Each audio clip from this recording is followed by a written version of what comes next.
Echoes of the Great Depression sounds. Opening sequence. What if the past could whisper its untold stories through music? Step into a sonic time capsule as we journey back to the Great Depression, not with textbooks, but with the very sounds that defined it. Dust Bowl farmlands with abandoned houses, families loading belongings onto trucks, soup kitchens with long queues, Wall Street after the 1929 crash with newspapers scattered on the ground. Imagine a time when hope was scarce, but melodies somehow soared. When breadlines stretched for blocks and dust choked the sky across America's heartland from 1929 to 1939. Close-up of weathered hands playing an old guitar, sheet music yellowed with age, a radio from the 1930s with families gathered around it.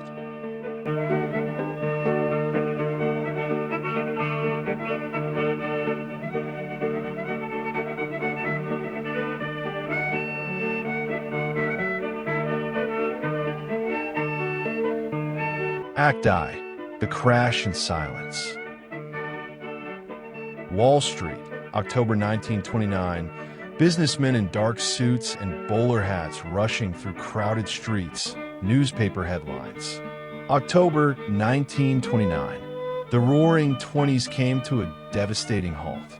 But in the silence that followed the market crash, something unexpected began to emerge from America's struggling communities. Empty jazz clubs with overturned chairs, musicians packing away instruments, contrast with families huddled around kitchen tables by candlelight. The glittering jazz age was over. Speakeasies closed, dance halls emptied, but music didn't die.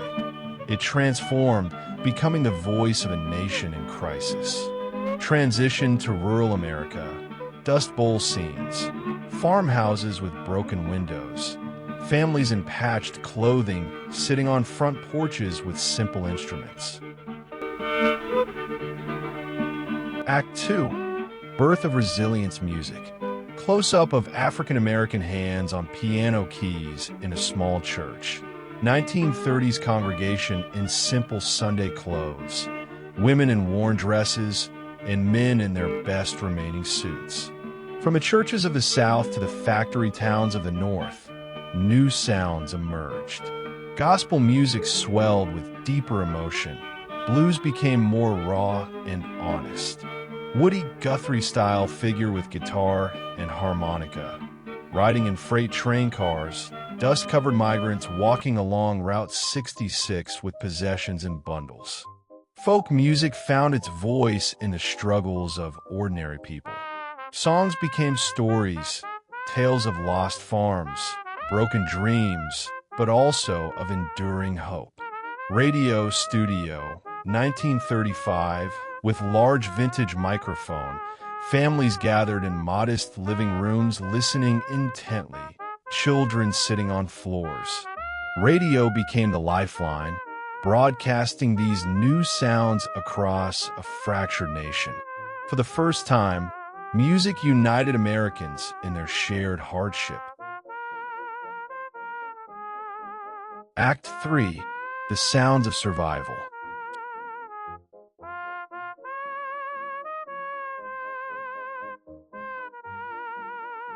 In soup kitchens and breadlines, harmonicas provided melody. On street corners, musicians played for coins that could mean the difference between a meal and hunger.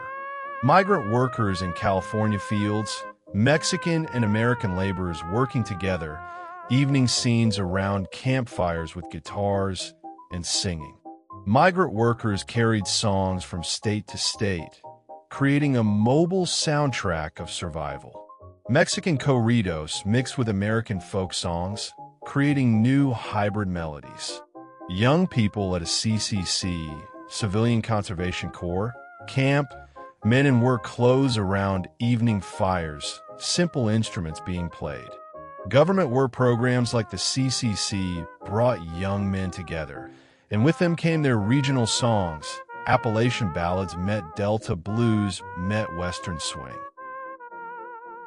Act 4. Composer at piano in modest apartment. Sheet music scattered. Classical musicians in simple concert halls. Audiences in mended formal wear. Even classical composers were touched by the era's struggles. Aaron Copland captured the American spirit, while others incorporated folk melodies into symphonic works. Recording studio, 1930s, with large horn-shaped recording equipment, musicians in work clothes rather than formal attire. Our original compositions draw from these authentic sounds. The creak of a rocking chair on a farmhouse porch, the whistle of freight trains carrying hope westward, the gentle weeping of a harmonica in the night.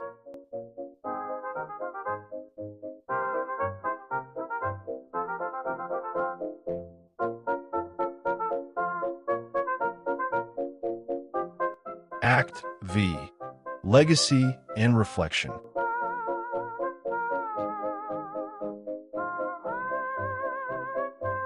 Transition from black and white to sepia tones, showing the same locations decades later with subtle signs of recovery. Rebuilt farms, reopened theaters. The Great Depression lasted a decade, but the music it inspired echoes still. From these hardships came some of America's most authentic and powerful musical expressions. Modern musicians playing Depression-era style music, vintage instruments being lovingly maintained, old recordings being digitally preserved. Today, we honor those sounds not as relics, but as living testimonies to human resilience. In every note, we hear the strength of a generation that refused to let hope die.